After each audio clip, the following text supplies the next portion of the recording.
Pak Prabowo sendiri sampai saat ini hubungannya masih sangat baik dengan Ibu Megawati Soekarno Putri. Jika duet Ganjar Prabowo itu dimunculkan, sangat mungkin Ibu Megawati menerimanya. Kita tidak akan memaksakan diri. Tidak mungkin dalam satu koalisi ada dua capres. Apakah akan nanti 2 poros, 3 poros, ya kita ikut saja ya. Yang mana? Yang jelas Pak Prabowo akan tetap maju sebagai capres.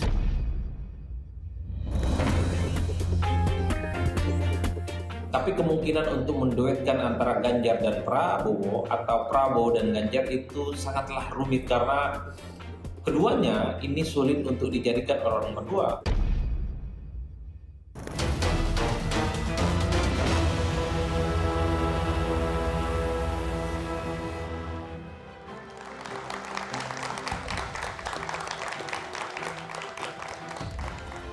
Wacana 2 poros dan 2 pasangan dalam Pilpres tahun depan kembali ramai dibicarakan.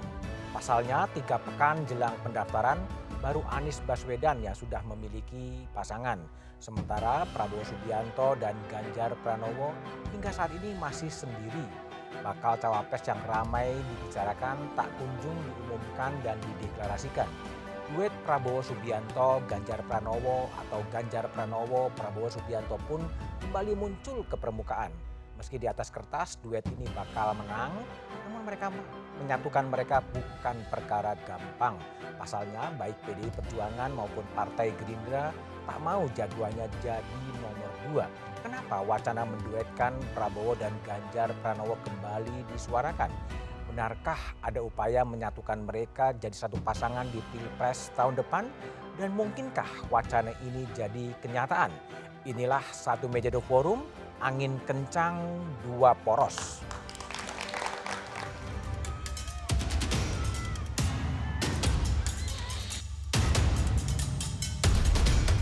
Belum tentu akan ada 3 poros, bisa jadi 2 poros, kita tunggu nanti. Yang mungkin adalah 2 poros. Nah ini bisa saja terjadi. Wacana 2 poros menguat seiring kembali munculnya wacana duet Ganjar Pranowo dan Prabowo Subianto. Kemungkinan yang bisa saja terjadi dan tidak dibantah PDIP maupun Gerindra. Ya kita lihat lagi nanti gimana dinamikanya selama 1 bulan ini. Apakah kemudian bisa terjadi atau tidak terjadi, kan semua partai punya kalkulasi. Bagi Gerindra, ya PDI Perjuangan itu kan cinta pertama. Tentu kita juga harus realistis. Ya, kita realistis artinya dalam situasi yang sama-sama tidak mungkin menjadi cawapres. Memang, jika duet Ganjar Prabowo terjadi, siapa yang mengalah menjadi cawapres ketika kedua kubu bersikukuh meraih posisi RI 1? Kemudian juga kader ya samaan wa ta'atan, samina wa ta'an aja. Yang penting itu Mas Ganjar sebagai calon presiden ya. Presidennya Prabowo, wapresnya Mas Ganjar. Karena biar gimana pun saya mendukung Pak Prabowo sebagai presiden bukan sebagai wapres. Lalu muncullah sosok yang diyakini bisa menyatukan koalisi pengusung Ganjar dan Prabowo. Seakan-akan ada kekuatan besar bernama Jokowi yang bisa nih atau punya kemampuan untuk menyatukan keduanya. Apakah itu dimungkinkan? Saya menduga ini adalah sebuah produk orkestrasi kekuasaan yang diarahkan untuk menciptakan public opinion. Nah, dalam konteks ini tentu ada proses negosiasi dan tentu tidak mudah. Pertemuan Megawati dan Prabowo pun diharapkan menjadi kunci dan solusi untuk mengakhiri negosiasi soal posisi. Pak Prabowo sendiri sampai saat ini hubungannya masih sangat baik dengan Ibu Megawati Soekarno Putri dan bahkan beberapa kali minta waktu untuk bertemu. Menurut analisis saya, jika duet Ganjar Prabowo itu dimunculkan, sangat mungkin Ibu Megawati menerimanya karena punya pengalaman seperti yang saya ungkapkan tadi. Per hari ini itu kemungkinan duel lebih besar ketimbang duet.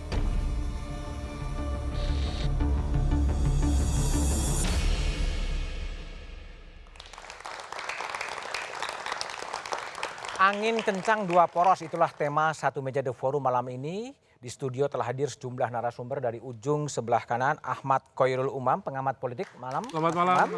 Di sebelah kanan saya ada Wakil Ketua Umum Partai Gerindra Habibur Rahman. Malam, Mas Habib. Di sebelah kiri saya ada Ketua DPP PDI Perjuangan Ahmad Basarah. Malam, Mas Bas. Dan di ujung sebelah kiri ada budayawan Eros Jarot. Malam, Mas Eros.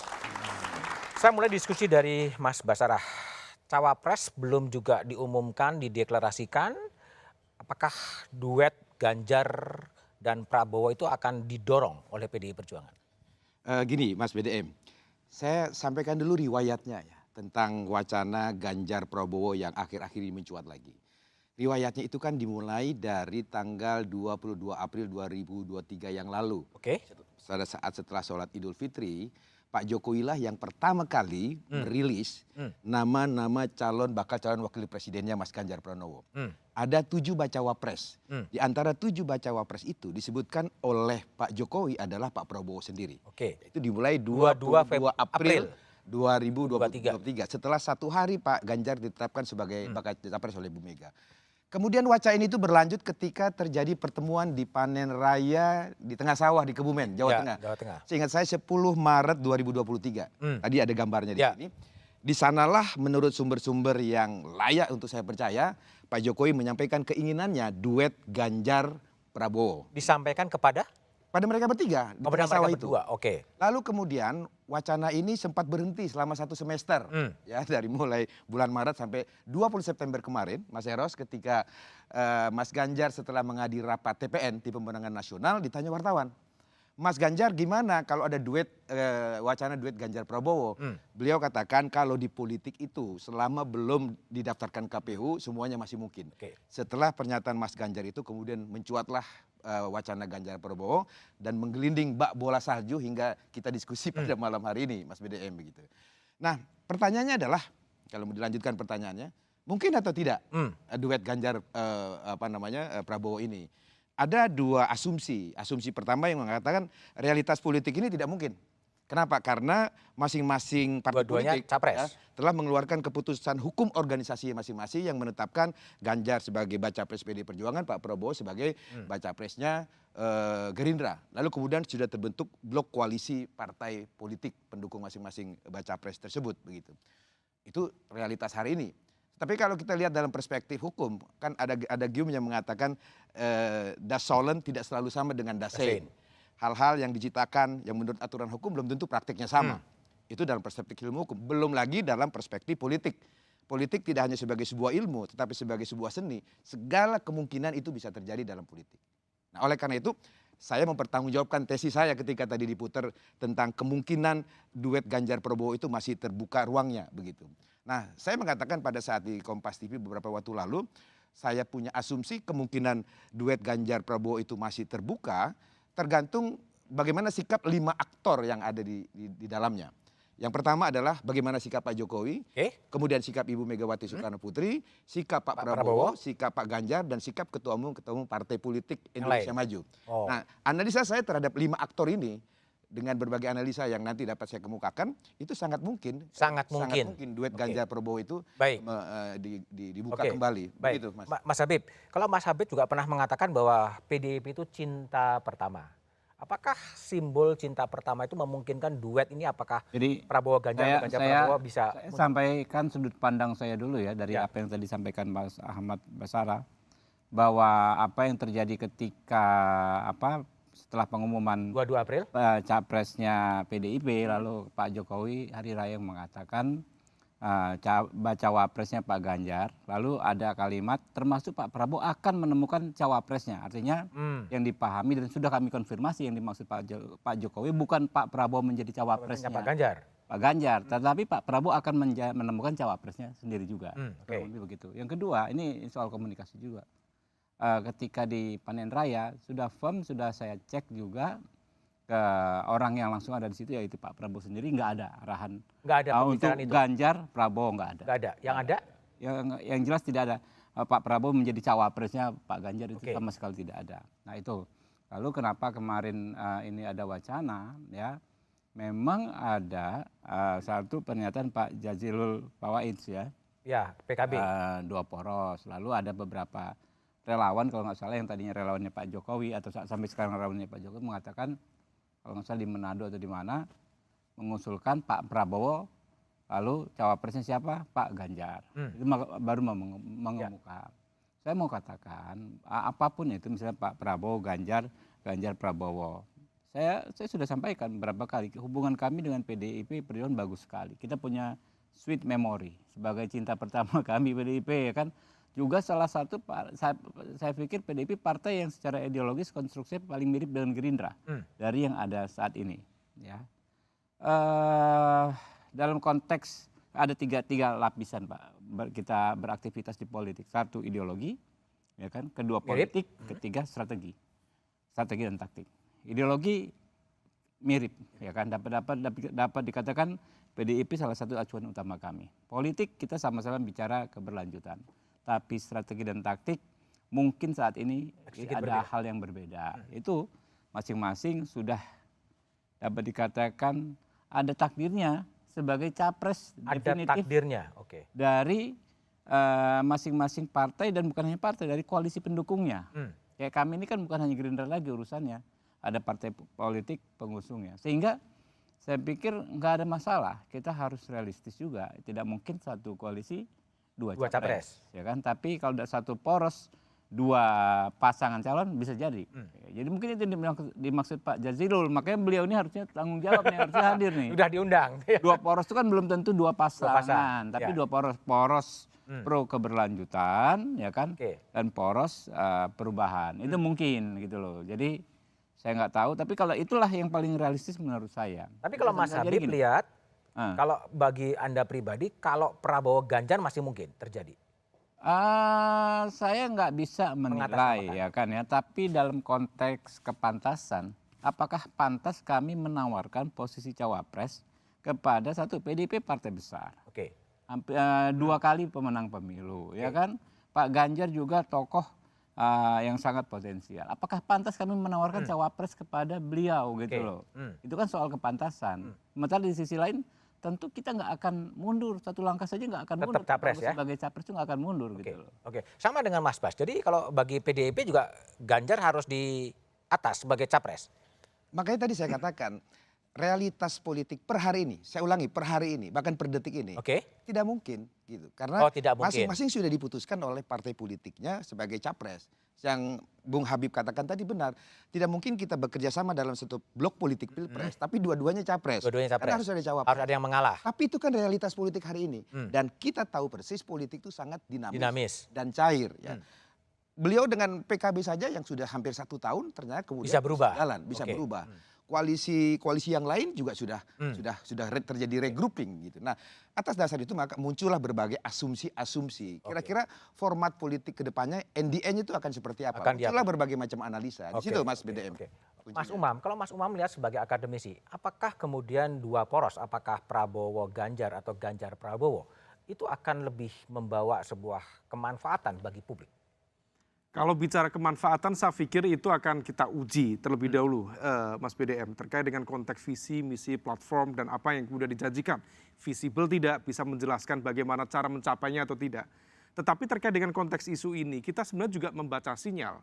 Karena kemarin ketika disampaikan oleh Pak Jazil dari PKB, dan ternyata informasi itu, konon Pak Basarah, bersumber dari Pak Hasto, Sekjen PDIP, dan juga Pak Aryo Bimo. Dan 2 hari setelah itu dikonfirmasi Mbak Puan menyampaikan bahwa seolah memberikan ruang bagi proses negosiasi ini. Di saat yang sama di Komisi 2, Mas Budiman, ada proses yang juga cukup mengagetkan kita. Kita betul-betul menilai bahwa KPU sudah cukup firm untuk mengajukan batas jadwal terkait dengan pendaftaran capres-cawapres di tanggal 10 Oktober. Tetapi ternyata mundur lagi ke 19. Artinya apa? Kita membaca sinyal ada proses negosiasi yang akan dijalankan. Dan barangkali dan besar kemungkinan ini dilakukan oleh mastermind yang bisa melakukan mastermind di dalam konteks dia bisa menjalankan fungsi sebagai deadlock breaker. Karena bagaimanapun jadi minta perpanjangan waktu gitu ya? Minta perpanjangan waktu bisa jadi. Mungkin kemarin juga ada yang menyampaikan beliau punya data, informasi intelijen yang seolah kemudian bisa meyakinkan pihak tertentu untuk kemudian sesuai dengan apa yang diekspektasikan. Artinya bahwa deadlock breaker itu bisa jadi terjadi, tetapi di saat yang sama kita juga perlu membaca ada beberapa kemungkinan kalau misal kemudian poros pro perubahan dengan poros keberlanjutan diartikan dua poros itu, peta per hari ini salah satu yang dirugikan memang kelompok keberlanjutan. Karena bagaimanapun juga dari basis data survei kami, kelompok perubahan memang di angka 40%, keberlanjutan di angka 60%. Tetapi kalau misal dia terbelah dua, maka akan memberikan leeways atau potensi celah bagi kelompok perubahan untuk menjadi kuda hitam ketika nanti masuk putaran kedua. Tetapi di saat yang sama, apakah kemudian itu atau sebaliknya, kalau deadlock breaker itu kemudian bisa menyatukan antara Pak Ganjar atau Pak Prabowo, kalau narasi yang dulu berkembang tadi di Kebumen itu, kita memikirkan harusnya logikanya waktu itu Ganjar Prabowo. Tetapi dalam gelombang pemberitaan media yang begitu masif, yang keluar waktu itu adalah Prabowo Ganjar. Dan saya meyakini ada elemen yang mengorkestrasi wacana waktu itu, di mana kemudian yang itu adalah representasi dari kepentingan, aspirasi dari lingkaran kekuasaan yang menginginkan Prabowo Ganjar. Dan tidak mudah, bagaimanapun juga PDIP adalah partai yang begitu kekeh dan Bu Mega adalah Bu Mega. Semakin beliau ditekan, semakin beliau ditakut-takuti, semakin bersikukuh dan yakin dengan apa yang dia yakini. Kira-kira demikian. Baik, Mas Eros, tadi kan Mas Umam mengatakan ada deadlock breaker dan juga mastermind. Apakah Mas Eros juga melihat ada orang-orang yang memang mencoba untuk memecah kebekuan-kebekuan untuk menggabungkan dari 3 menjadi 2 atau kembali menjadi 3 lagi, tapi jawabannya setelah jeda berikut ini saja.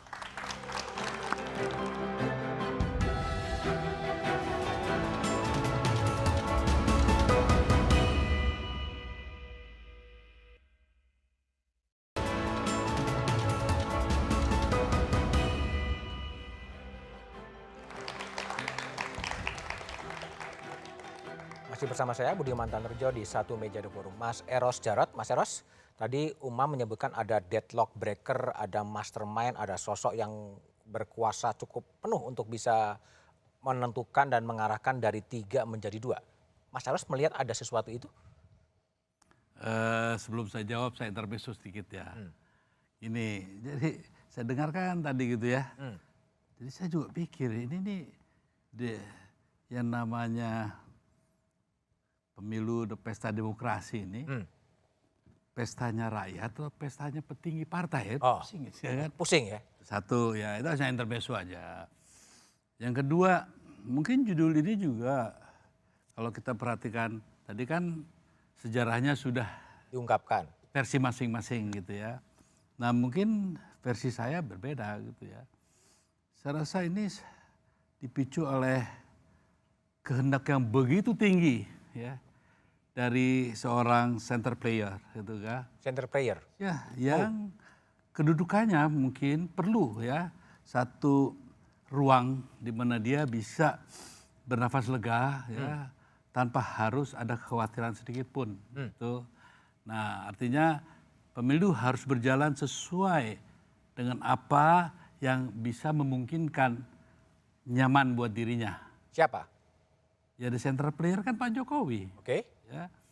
Nah dalam hal ini memang sebetulnya ini kan ada ketakutan yang sengaja dibuat itu ya.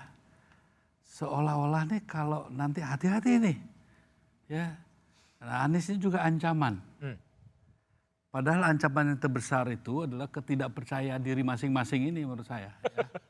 Artinya ada hal di mana saya lihat tidak perlulah terlalu takutan dibuat dan dua. Kita sudah punya pengalaman di 2019. Apa yang dihasilkan dengan 2 pasangan ini. Kan produk yang paling signifikan tuh cebong sama kadrun. Ya, terpecah. Ya. Waktu itu pertimbangannya adalah ekonomis. Nah sekarang saya tanya, saya tagih lagi ya. Mahalan mana? Ukuran yang waktu itu kan 23 triliunan gitu ya. Dibandingkan damage atau kerusakan secara ya kehidupan bermasyarakat berbangsa dalam konteks menjaga persatuan rakyat. Itu kan besar sekali, 23 triliun nggak akan mungkin bisa memadamkan itu ya. Nah sekarang mau kita ulangin lagi. kalau saya pikir kalau ada 5 lebih bagus 5. Ya. Ini 3 mau dipaksakan 2. Itu kan hanya ada satu kelompok elit tertentu ya yang menginginkan, yakin ya bahwa dengan Ganjar dipadukan dengan Pak Prabowo gitu ya pasti menang. Ya. Itu kan itu ya kan. Dan satu putaran. Supaya satu putaran. Ngirit. Satu putaran itu nanti yang berputar siapa? Ya kan itu yang penting lagi dilihat. Ada nggak perputaran kekuasaan untuk pindah ke rakyat atau tetap di sini-sini saja? Ya, memang ada yang namanya satu putaran itu menjaga agar kekuasaan tidak berputar. Terbalik. Artinya zona nyaman yang sekarang sudah mereka kuasai harus dipertahankan. Nah, yang saya lihat makanya saya nggak tahu ya, mungkin saya berbeda. Sebetulnya perlombaan ini semua gitu kan. The real winner kan saya sudah bilang, bukan partai-partai kok, para oligark. Para oligark? Ya itu oligark dalam negeri dan luar negeri. Dalam konteks hari ini ya, bahwasanya secara ya apa yang kita lihat sehari-hari ya pendekatan legal formalistik ya menangnya PDIP atau mungkin nanti Gerindra, tapi who's the real winner? Sudah kita bisa baca dari ulah ya para petinggi politik hari ini gitu. Dan juga bagaimana hitungan itu selalu bilang, oh jangan dia kurang ada duitnya nih untuk kita jadikan cawapres gitu kan. Dari situ kan sudah lihat bahwa keterpenjaraan dia pada hal-hal yang sudah dibuat sedemikian rupa sehingga ada sihir gitu ya yang sudah menyetrum pikiran dan pola pikir dia tidak bisa keluar dari hal-hal semacam itu dan dibangunlah sistem politik yang memang seperti ini. Gitu. Oke, baik Mas Eros. Mas Umam, jadi kalau ada analisis yang sedikit berbeda dari Mas Eros kepada publik, dan kalau Mas Umam lihat sekarang dalam posisi seperti sekarang, tadi kan Mas Basra juga menyebutkan ada lima tokoh yang paling berperan untuk mengarahkan ini dari 3 menjadi 2 atau kembali menjadi 4. Faktor yang paling dominan siapa sebenarnya nanti itu? Apakah betul mastermind itu sebenarnya? Kalau mencermati situasi perkembangan hari ini, Mas, memang ada semacam situasi yang berbeda dalam ruang demokrasi kita hari ini, di mana ada satu tendensi sentralisasi kekuasaan, yang mana kemudian konteks kekuasaan itu memiliki power dan juga pengaruh yang cukup bisa mengarahkan dan juga mempengaruhi bagaimana kemudian dinamika politik itu terjadi. Maka kemudian informasi selentingan berkali-kali kita terima, kemudian terjadi baku atur yang sudah pernah kita dengarkan beberapa waktu lalu, sekarang kemudian terbukti. Nah, situasi itu yang kemudian seolah memperteguh, oh ternyata benar ada itu, meskipun tentu tidak mudah bagi kita untuk mengkonfirmasi itu. Tetapi kalau misal kemudian let's say Pak Jokowi memang dianggap sebagai tokoh sentral yang kemudian memiliki pengaruh, power di situ, saya pikir beliau tetap memiliki basis pertimbangan dalam konteks subjektivitas maupun dalam konteks kenegaraan atau dalam konteks kepartaian. Tadi Pak Basarah menyebut sebuah istilah Japanese leadership style, tego larane ora tego patine. Tega sakitnya tetapi tidak tega kalau misal kemudian dihadapkan pada matinya. Artinya apa? Realitas koalisi per hari ini sangat berbeda dengan awal 2023 yang lalu. Ketika di 2023 yang lalu, mohon maaf, memang pada satu posisi Mas Ganjar relatif pada satu titik elektabilitas yang cukup memadai, cukup mumpuni. Dan PDIP juga kita yakini mampu mengakumulasi basis kekuatan koalisi yang cukup solid. Tetapi di awal itu juga kita juga mendengar akan ada skema pengepungan PDIP. Dan realitas per hari ini seolah sedang terjadi gitu. Terkonfirmasi bagaimana kemudian Pak Prabowo bisa mengakumulasi satu basis kekuatan yang relatif solid dengan akumulasi kekuatan kursi parlemen 45%. Anies Baswedan sebagai challenger, dia bisa mengakumulasikan katakanlah 29%. PDIP harus berpuas diri dengan dukungan P3 di angka 25%.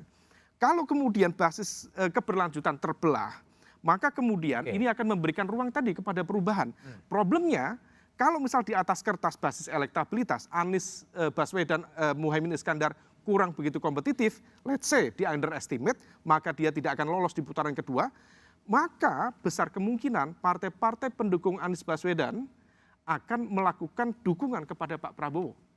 Karena ada faktor Satu, ada ideological resistance dengan PDIP, let's say PKS dengan PDIP, atau faktor komunikasi elit yang ada gap. Let's say misalnya dari Nasdem dengan PDIP.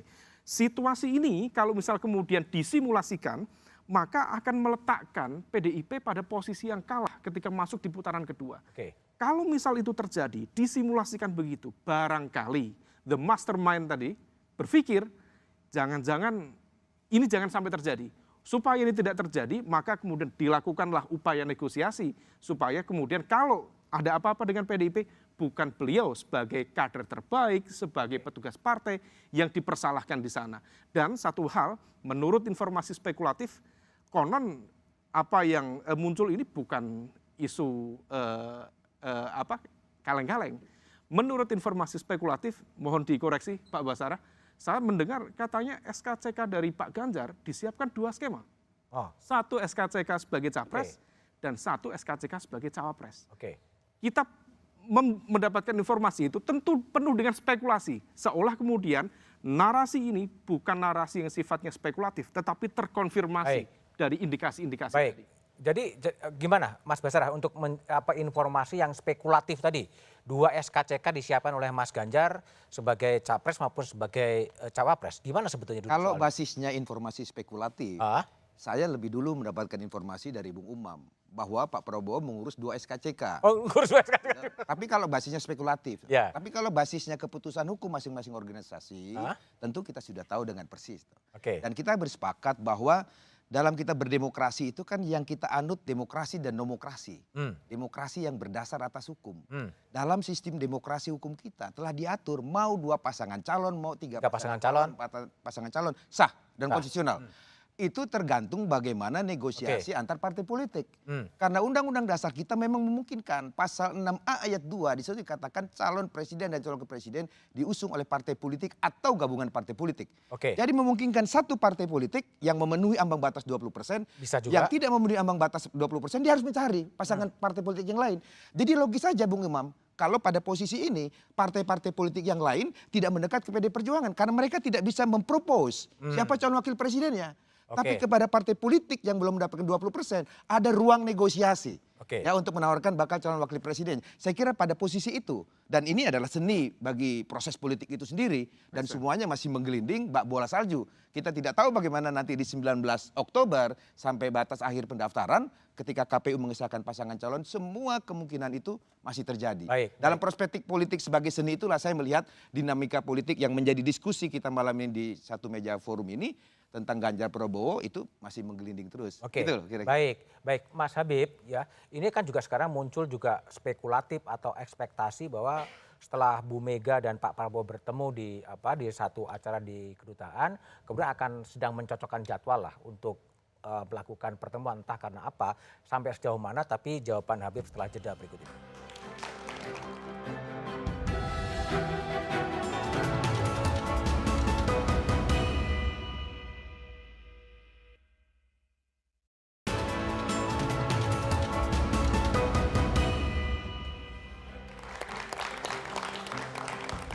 Masih bersama saya Budiman Tanrejo di satu meja The Forum. Mas Habib, kalau dengar pernyataan dari Sekjen Gerindra, kabarnya Pak Prabowo sedang mencocok-cocokkan jadwal untuk merancang pertemuan dengan Ibu Mega. Sejauh mana update dan agenda pertemuan itu akan apa sebetulnya? Ya, sebentar saya sedikit menanggapi Pak Umam dan Pak Basarah ya soal tadi pengepungan PDIP. Sebenarnya kadang-kadang kita kan overanalysis, overthinking. Cocoklogi kan ya. Cocoklogi. Padahal kalau kita ada di pusaran politik kadang-kadang hal-hal yang sederhana terjadi di kita dianalisa macam-macam dari luar. Jadi seperti disampaikan kata Mas Basarah tadi, soal misalnya banyak yang partai politik yang ke Pak Prabowo, karena memang secara objektif kalau ke Pak Ganjar itu kan sama dengan memberi gula ke teh manis. Memberi gula ke teh manis, lebih manis lagi gitu ya? Ya artinya sudah manis ditambah gula, jadi melengkapi yang sudah lengkap 20%. Ya kan kalau ke Pak Prabowo kan tentu kan Partai Gerindra ada di belum dapat 20% sehingga tentu lebih membutuhkan partai-partai tersebut, dan karena lebih lebih berharga maka akan lebih dihargai. iya kan kalau di sini. Kurang lebih begitu. Ada juga hal-hal misalnya pertemanan lama dan lain sebagainya. Jadi nggak ada lah ya ini karena frekuensi besarnya sama, nggak ada mengepung dan lain sebagainya. Saya pikir jauh dari tuduhan-tuduhan tersebut. Yang kedua tadi ditanyakan soal pertemuan. Nah, pertemuan tentu tidak sampai ke ke orang seperti saya ya soal kapan pertemuan, tapi pertemuan Bu Mega sama Pak Prabowo itu bukan sesuatu yang aneh. Kalau memang terlintas mereka pengen ketemu lusa ya kan 2-3 hari lagi, saya pikir bisa langsung terwujud itu loh. Jadi bukan hal yang aneh karena memang sering setahu saya ya selama kurun waktu 2009 lah setidaknya interaksi politiknya yang resmi ya.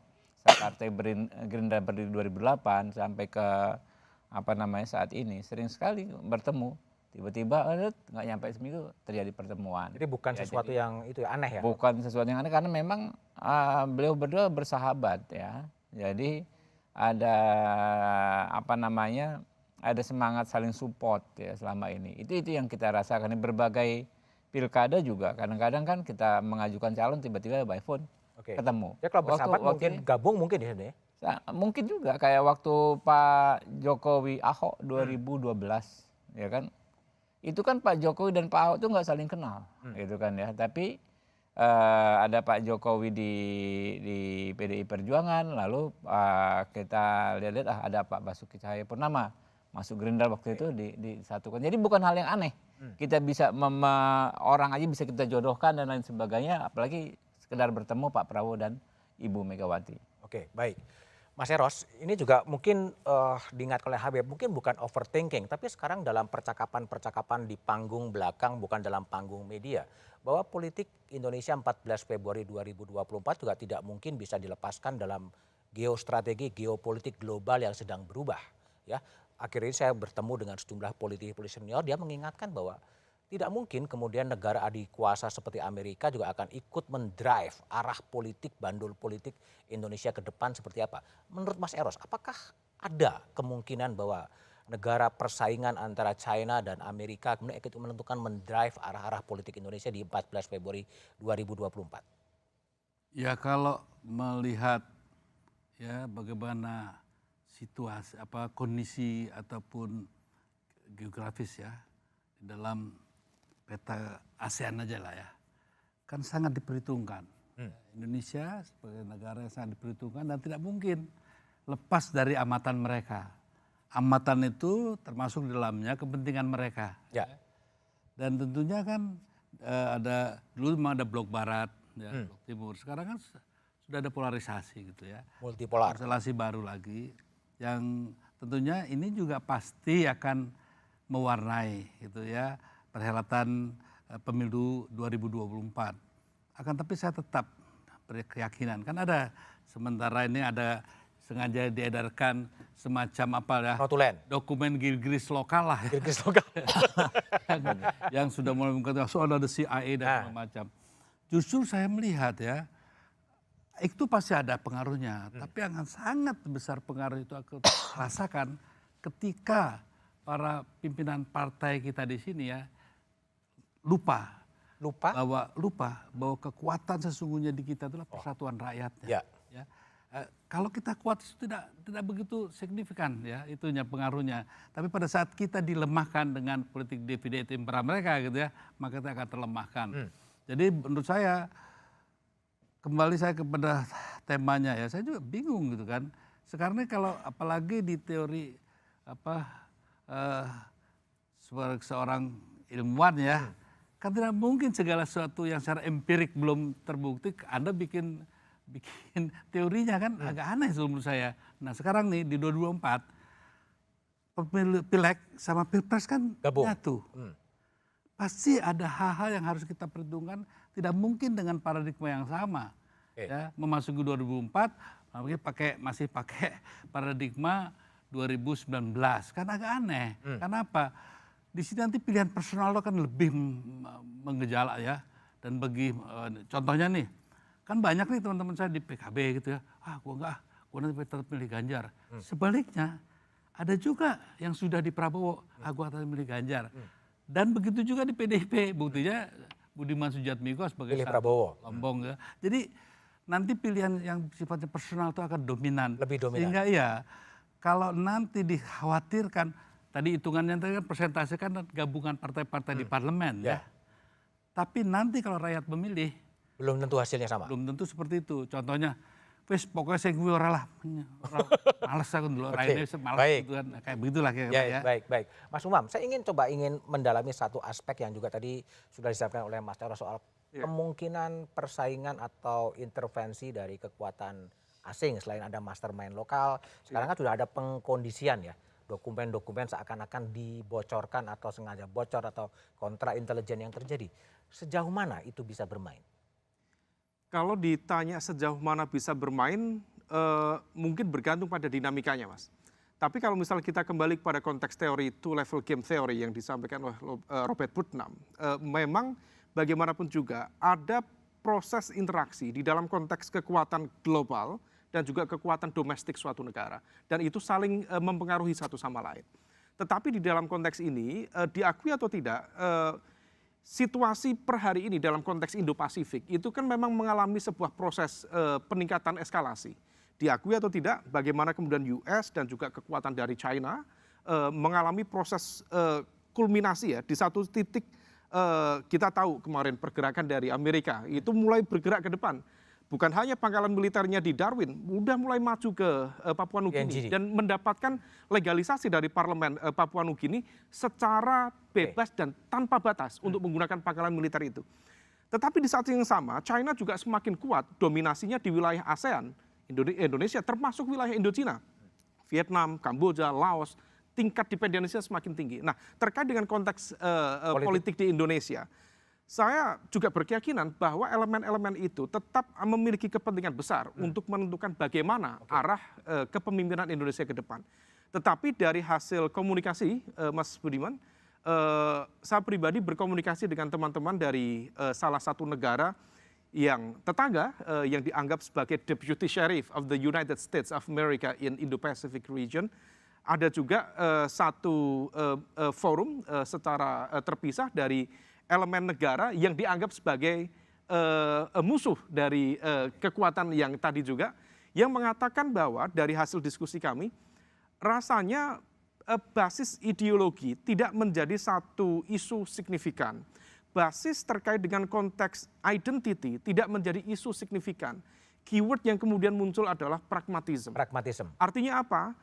Bergantung pada konteks dinamika internal politik di Indonesia, semakin kuat, mana yang kemudian menang, itulah yang kemudian akan mereka jadikan sebagai partner untuk bernegosiasi. Karena bagaimanapun juga kalau kita kuliti satu persatu, Pak Prabowo, Pak Ganjar, termasuk Mas Anies, rasanya tidak ada titik perbedaan signifikan di dalam konteks bagaimana mengeksersis agenda kepentingan nasional dalam bernegosiasi dengan kekuatan luar. Nah, oleh karena itu saya pikir pengaruh itu ada dan kita tahu persis, let's say satu negara superpower di dunia, dia memiliki kapasitas untuk collecting information, Mas. Dan teman-teman dari peneliti, NGO, mendapatkan sejumlah proyek terkait dengan penelitian-penelitian tertentu dan itu adalah bagian dari data intelligence gathering.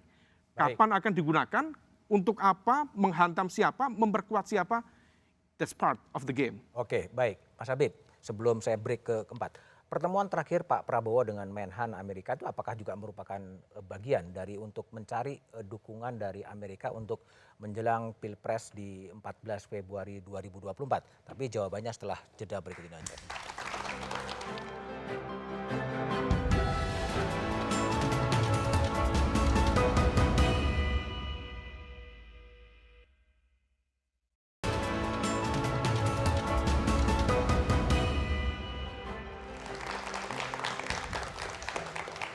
Masih bersama saya Budiman Tanurjo di satu meja The Forum. Mas Habib, pertemuan Pak Prabowo Menhan dengan Menhan Amerika Agustus lalu apakah juga memang merupakan bagian selain kerjasama defense, tetapi juga bagian dari Pak Prabowo untuk mendapatkan endorse atau restu dari Amerika? Jadi kalau aktivitas Pak Prabowo sebagai Menhan apalagi ke luar tentu konteksnya adalah negara. Ya. Concern dia adalah negara. Bagaimana seperti selalu disampaikan Pak Prabowo bahwa kita membela kepentingan nasional kita di konteks internasional. Itulah kenapa survei Pak Prabowo di kalangan anak muda Gen Z sangat tinggi. Sangat tinggi sekali. Anak muda itu bukan lihat calon pemimpin itu dari usianya, bukan. Tapi dari visinya. Bagaimana dia bisa menjaga kepentingan kita sebagai bangsa dan negara 5 tahun ke depan, 10 tahun ke depan, 50 tahun ke depan. Itu kan di mana mereka akan masih hidup dan mungkin justru di usia emasnya. Itu yang jadi kekhawatiran mereka terjawab dengan aktivitas Pak Prabowo yang kayak ke Amerika. Sebetulnya bukan hanya ke Amerika kan. Beliau juga mendapat pujian ketika berpidato di Shangri-La University ya. Kalau di forum dialog ya. Dari pemerintah Cina bahkan Minister of Foreign Affairs China memuji Pak Prabowo. Jadi saya pikir namanya kita ada di lingkungan global, tentu kepentingan berbagai macam negara pasti akan mencoba bermain di kita. Jangankan selevel Pak Prabowo. Saya di DPR Pak, ya kan saya anggota DPR biasa. Beberapa bulan sekali, sering sekali First Secretary negara ini mau ketemu Pak Habibur Rahman, ketemu saya, ya kan, datang ngobrol dan nggak mungkin ngobrol cuma pengen berkenalan, tentu kan pasti kan ingin menggali informasi dan lain sebagainya. Itulah, tapi nggak ada masalah, ya kan kita ini kan nggak mungkin melepaskan diri dari nilai-nilai tersebut, ya, dari realitas tersebut. Itulah yang dipahami dan pasti akan mau diperjuangkan oleh Pak Prabowo menjaga kepentingan bangsa dan negara di konteks internasional. Baik, Mas Basarah, kalau Pak Ganjar itu dianggap mungkin penerus dari Pak Jokowi dan Pak Jokowi terlanjur dikonstruksikan terlalu dekat dengan China. Lalu bagaimana upaya-upaya Mas Ganjar untuk lebih dekat dengan Amerika sebetulnya? Kalau pertarungan adalah geostrategi dan ya. Sikap luar negeri PDI Perjuangan dan termasuk di dalam tentu sikap politiknya Pak Ganjar Pranowo ke depan itu sama dan sebangun dengan sikap politik luar negeri Indonesia, yaitu menganut politik bebas aktif. Kita bergaul dengan semua bangsa-bangsa di dunia dengan prinsip saling menghormati, menghargai satu sama lain. Itulah pegangan kita. Sehingga dengan semua blok-blok negara di dunia ini kita menjalin komunikasi, menjalin kerjasama sepanjang kerjasama itu menguntungkan. Oke. Gitu. Dalam konteks itu sebenarnya kalau bicara tentang ajaran Bung Karno, beliau mengajarkan Trisakti, itu berdaulat di bidang politik, berdikari di bidang ekonomi dan berkeberanian di bidang kebudayaan. Saya kira prinsip-prinsip itulah yang menjadi pedoman kami menjalankan politik luar negeri kami, Mas BDM. Oke, baik, Mas Eros. Tadi Mas Eros sempat menyinggung ya, ini permainannya panggung elit dan rakyat kemudian seakan-akan menjadi penonton. Kalau Mas Eros, pesan apa sebenarnya harus disampaikan agar nyambung antara elit dengan masyarakat? Apa sih yang dibutuhkan oleh rakyat yang tidak tertangkap oleh elit sekarang ini? Ya sebetulnya satu lah, sampai hari ini pun rakyat kan diombang-ambingkan ya. Selalu kita di rakyat itu diposisikan untuk selalu bermain teka-teki manggis gitu ya. Teka-teki manggis. Siapa ini gitu ya. Dan apa alasannya kok tiba-tiba berubah ya. Nah, lalu membaca bagaimana walaupun para petinggi sudah menjelaskan ya.